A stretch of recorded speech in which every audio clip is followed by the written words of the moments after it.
picture this. You just set down the food bowl. Your dog happily inhales every last kibble, licks the bowl completely clean, and then walks away. But then, maybe 30 seconds later, they're right back in the kitchen. Oh, yeah. Right back at the scene of the crime. Exactly. They're staring at that completely empty bowl, and then they look up at you with those deep, soulful eyes, basically acting as if they haven't seen a single meal in a week. It's a hustle, honestly. And it's one you probably fall for every single day. I mean, if you own a Cocker Spaniel, it's this look of pure, just unadulterated heartbreak. And that look drives more feeding decisions than any veterinary chart ever could. Right. So today in this deep dive, we are pulling apart the clinical data behind that sad stare. We're using the dog health curriculum from VitalPet, specifically their materials on Cocker Spaniel nutrition. And we're decoding the critical difference between your dog's actual biological needs and their brilliant manipulative genetics. Yeah, manipulatives is definitely the right word there. Because once you understand that difference, you basically have this ultimate shortcut to keeping your dog healthy, happy, and living a lot longer. Okay, let's unpack this.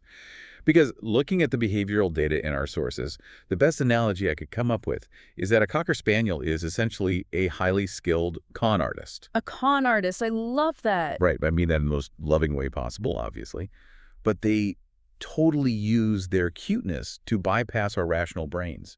They trick us into overfeeding them. They do. And it's a hustle with, Okay, that makes sense. Because, we know dogs need the basics, right? Like protein, fat, carbs. But the sources emphasize that with a Cocker Spaniel, those macronutrients are doing very specific heavy lifting at a cellular level, especially the fat. Oh, the fat content is absolutely critical. It's what regulates the lipid barrier in their skin. So that keeps environmental allergens out and locks the moisture in. Which is huge for this breed, right? Because they get so itchy. Exactly. It directly prevents that chronic, agonizing itching that this specific breed is notoriously prone to. And then, of course, you need carbohydrates for usable immediate energy and protein to maintain lean muscle mass. But beyond the macronutrients, I'd say the single most overlooked element in their biology is hydration. Which is just wild to me. I mean, we obsess over the exact ratio of like turkey to sweet potato and a fancy bag of but we barely even think about the water bowl. We really don't. But proper hydration dictates how efficiently every single nutrient is metabolized. At a cellular level, water is the transport mechanism. Right. It moves everything around. Yeah, it facilitates the digestive enzymes breaking down the kibble. It flushes the renal system to maintain kidney health, and it even plumps the hair follicles to maintain that iconic coat they have. Oh, wow. I didn't realize it affected the coat that much. Oh, heavily. You can feed a dog the absolute most premium, biologically appropriate diet on the market, but without adequate fluid intake to process it, a significant percentage of those expensive nutrients just pass right through the dog unabsorbed. That is crazy. So water and baseline nutrients are the non-negotiable biological foundation. Right. But where owners of this breed really get into trouble is how a Cocker Spaniel's DNA actively works against those baseline needs. Right. Because their food motivation isn't just a quirk, right? It's practically hardwired into their genetic code. They are opportunistic scavengers by design. Historically, having this intense drive for food made them incredibly responsive to training. I mean, they will decipher complex commands and work tirelessly if they know a reward is coming. Right, which makes them great working dogs. Exactly. But in a modern living room where they, aren't burning thousands of calories working in the field, that exact same genetic enthusiasm turns them into metabolic time bombs. Okay, but let me push back on this for a second. If they are legitimately following you around the house, whining at the bowl, looking visibly distressed, isn't it kind of cruel to just ignore it?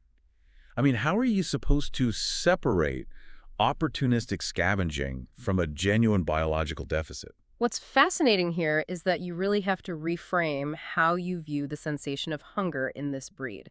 A Cocker Spaniel acting hungry an hour after eating a nutritionally complete meal is simply expressing a genetic trait. So they aren't actually starving. They are not starving. If food is available, their DNA essentially screams at them to consume it and store it for winter. Therefore, your discipline as an owner is actually significantly more important than the dog's opinion on their meal size. That is a tough pill to swallow for a lot of dog parents. It is, but you have the prefrontal cortex here. You have to be the boundary. Okay, I understand the need for boundaries. But logically, if obesity is just a math problem, calories in versus calories out, Shouldn't we just find the correct portion size and stick to it? Why does calculating their food become this incredibly complex moving target as they age? Because the metabolic math is just never static. You cannot establish a baseline portion size for a 1-year-old dog and assume it holds true for a 5-year-old dog. Right, because their bodies are totally different. Exactly. The calculation is constantly shifting based on this matrix of their age, physical size, spay or neuter status, daily activity level, and the specific calorie density of the food itself. So what does this all mean when we look at the life cycle? Let's start with puppies. I know they need more calories per pound because they are essentially like a biological construction site. That's a good way to put it. But the sources had a massive warning about rushing this phase. Yes. Pushing a puppy to grow too fast by overfeeding them is genuinely one of the most dangerous things you can do. When you flood a puppy's system with excess calories, you accelerate their skeletal growth. But their bones aren't ready for that. Right, their joints, their ligaments, the cartilage, it's all still soft. So you are suddenly forcing a rapidly expanding heavy body onto an immature structural foundation. Ouch. That sounds like a recipe for disaster. It is. It frequently leads to lifelong joint dysplasias and skeletal deformities. You want steady, highly controlled growth. It is not a race to reach their adult weight. That completely flips the script on the whole, chunky puppy is a healthy puppy myth. But once they finally reach adulthood, shouldn't the math at least stabilize then? Think of their metabolism like a corporate budget. When they're puppies, they're in this high-growth startup phase. Every single calorie is aggressively spent on building new infrastructure, so bones, organs, brain tissue. Okay, I'm with you. But when they hit adulthood, the company has stabilized, the massive expansion is over. They are now just paying for daily maintenance and keeping the lights on. So the budget shrinks. Exactly. If you keep funneling startup-level calories into a maintenance-level body, that excess energy has nowhere to go. It doesn't build anything. It just gets dumped straight into the fat reserves. And splitting that maintenance budget into 2 meals a day is better than one massive dinner, right? Yes. Dividing the daily caloric intake into 2 meals stabilizes their blood sugar and regulates their digestive enzymes. Rather than just dropping a massive bomb of food on them. Right. Dropping one massive meal on them spikes their glucose and then basically leaves them aggressively hungry for the next 23 hours. Okay, so adulthood is stable maintenance, but then they hit their senior years and the budget changes again. I'm guessing it's like fueling different vehicles. You wouldn't put the same fuel in a high-revving sports car that you would put into a reliable, aging sedan. Exactly. The requirement drops significantly. As a dog ages, they undergo cellular senescence. Their basal metabolic rate, so the baseline calories they burn just existing, slows down. And they lose muscle, right? Yeah, they begin to lose lean muscle mass. And muscle tissue burns a lot more calories than fat tissue does. So combine that internal slowdown with the external reality that they're sleeping more and running less, and their daily caloric requirement just plummets. Wow.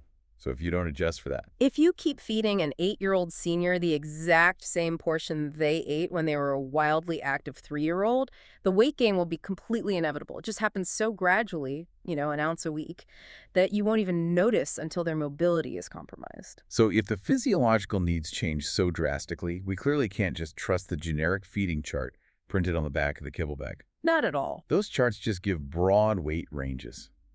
And you definitely can't just guess their weight by looking at a fluffy Cocker Spaniel from across the living room. No, throw away the idea that the scale or the back of the bag are your primary tools. You need to use body condition scoring. Okay, tell me how that works. It's a highly specific tactile assessment. You have to get your hands on the dog. First, you run your hands flat along their rib cage with light pressure.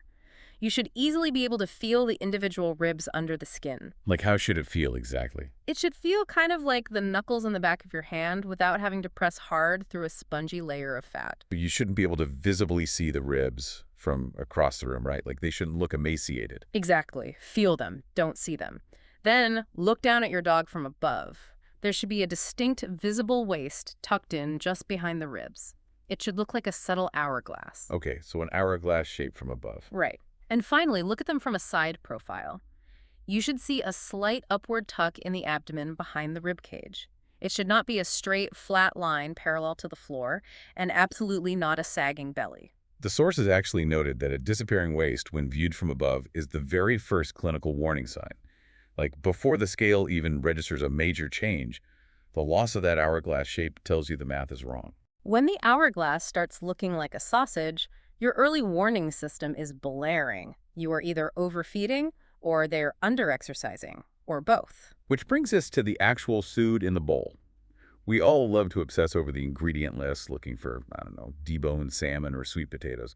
But the sources argue that's mostly psychological marketing for the owner. Oh, absolutely. The ingredient list appeals almost entirely to human sensibilities.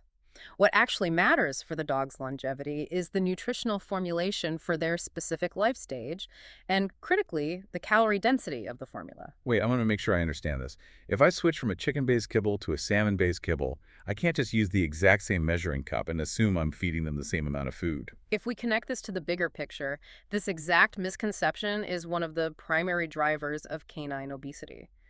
Two different kibbles can look absolutely identical in the bowl. They can take up the exact same physical volume. Right, a cup is a cup. But the extrusion process, like how the kibble is baked and how the fat is sprayed onto the outside of it, that drastically changes its mass and density. Oh, wow. Yeah, brand A might have 320 calories per cup. Brand B might have 480 calories per cup. If you just mindlessly use the same physical scoop without calculating the specific calorie count of the new food, you could accidentally increase your dog's caloric intake by 50% overnight. And you'd completely believe you haven't changed a thing. That perfectly illustrates why eyeballing a portion is geometrically and biologically flawed.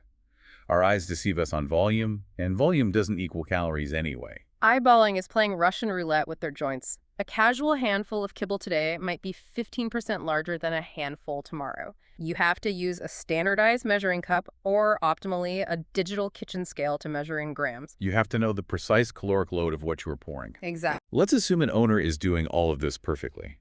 They calculated the metabolic budget, they are weighing the kibble on a digital scale, the breakfast and dinner portions are flawless. Even then, the system often collapses in the hours between those meals. We have to talk about how hidden calories hijack the whole process. The hidden calories are the silent killers of canine diets. And the number one offender, universally, is treats. Here's where it gets really interesting. Think about how we approach treats like human office culture. Oh, this is a great analogy. Right. So you are on a strict diet, you meticulously packed a healthy salad for lunch and a sensible dinner. But at 10 a.m., you walk past the break room and eat half a donut. At 2 p.m., you grab a handful of M&Ms off a coworker's desk. In your mind, neither of those were a quote-unquote meal, so you don't really log them in your brain. But your body does. Exactly. Your metabolic system definitely logged every single one of those calories. For a Cocker Spaniel, the table scraps and the 3 extra training treats, those are the break room donuts. It's a perfect comparison. And what happens metabolically with those office donuts is even worse than just the raw caloric surplus. Many commercial dog treats are highly glycemic. Meaning they spike the blood sugar. Yes. When you toss them a high-calorie treat in the middle of the afternoon, you spike their blood sugar. Their body releases a surge of insulin to manage it, which immediately prompts their system to store those calories as fat. And then they crash, right? Exactly.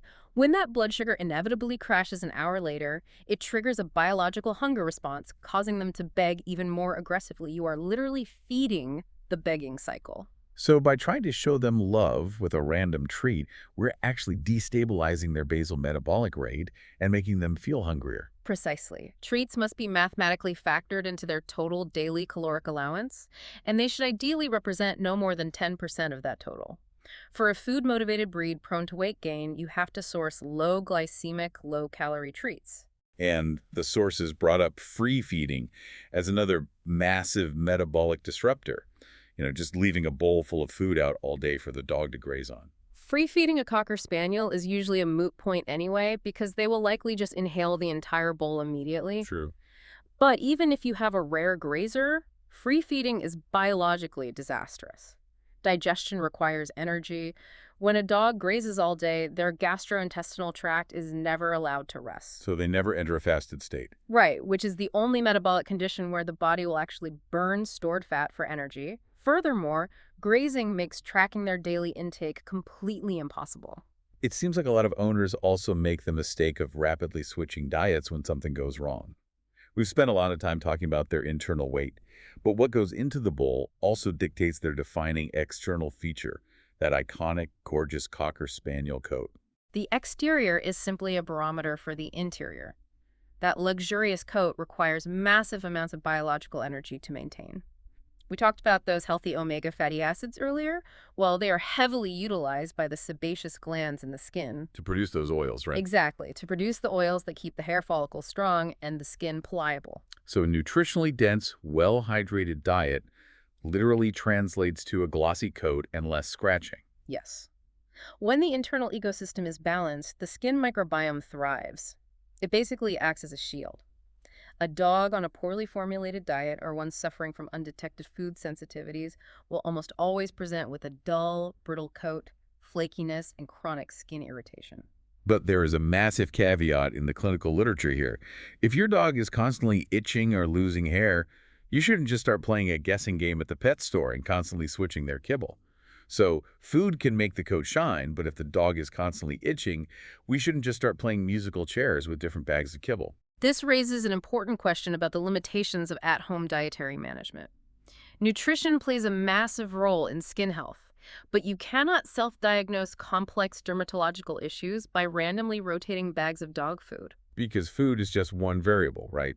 If they are itching, it could be environmental or parasites or a systemic infection. Exactly. Persistent itching or sudden coat degradation can be triggered by a pollen allergy, a bacterial skin infection, or an endocrine disorder like hypothyroidism. So if you just keep switching their food. If you start rapidly swapping their diet, hoping to find a magic cure, you completely muddy the diagnostic waters. When you finally take them to a veterinarian, the vet won't know if the dog's immune system is reacting to the original environmental trigger or if they're having a new inflammatory response to one of the 3 different protein sources you just introduced in the last month. That sounds like a nightmare for the vet to figure out. So when do we officially stop trying to hack their diet and actually bring in a veterinary professional? You seek professional diagnostics anytime you observe a noticeable, unexplained fluctuation in their weight. If a Cocker Spaniel suddenly loses their intense appetite, that is a massive red flag. Because they're always hungry. Always. Also, any persistent gastrointestinal issues, dramatic changes in their coat quality, or before you attempt any major transition in their feeding philosophy. Nutrition is the absolute foundation of the preventative care, but it is not a replacement for medical diagnostics. We have covered an incredible amount of ground today. If we zoom out and synthesize all the clinical data from our sources, the core philosophy really comes down to this occasion. A Cocker Spaniel's relentless enthusiasm for food is a genetic trait. It is a biological reality that you have to manage with logic, not an emotional command that you follow blindly. That's the perfect takeaway. Because optimal nutrition isn't glamorous. It isn't found in the most expensive marketing on the front of the bag. It is built on consistent, highly disciplined, somewhat boring daily choices. It's calculating the calories. It's measuring the food with a digital scale. And tactily checking their waistline with your hands every week. Yes, and having the immense mental fortitude to ignore them when they run their hustle at the dinner table. It is recognizing that the small, measured disciplines yield the greatest physiological rewards over the lifespan of the dog. And for you, the listener, mastering this gives you an incredible amount of agency. By controlling the mathematics of their metabolism, you have the direct power to give your dog a longer, significantly more comfortable life. You are actively protecting their joints from degradation, you're preserving their respiratory function, and you're saving a fortune in medical interventions down the line. You are consciously choosing their long-term vitality over a fleeting 30-second wag of the tail. Which leaves us with a provocative final thought to mull over. We talked about how we humanize treats, how we equate giving food with giving love. It genuinely feels good to hand them a snack and watch them enjoy it. But what if the ultimate expression of love for a highly intelligent, intensely food-motivated breed like a Cocker Spaniel isn't giving in to their begging? What if, instead of pacifying them with empty calories that compromise their health, you harness that relentless genetic drive? Yes. What if you redirected that intense energy into mental enrichment, advanced training, and active problem-solving? What if you use their absolute obsession with food to teach them complex commands, to navigate agility courses, or to decipher intricate puzzle toys for their kibble? That changes the dynamic completely. It really does. What if you could take their greatest biological vulnerability, that bottomless opportunistic stomach, and engineer it into the exact mechanism that keeps their mind sharp, keeps their body lean, and keeps them profoundly bonded to you for years to come? The next time your dog finishes their perfectly measured meal, walks away, and comes right back 30 seconds later to stare mournfully at that empty bowl, remember the biology. They aren't actually asking for more calories. They are asking for your engagement. The only question is, how will you answer them?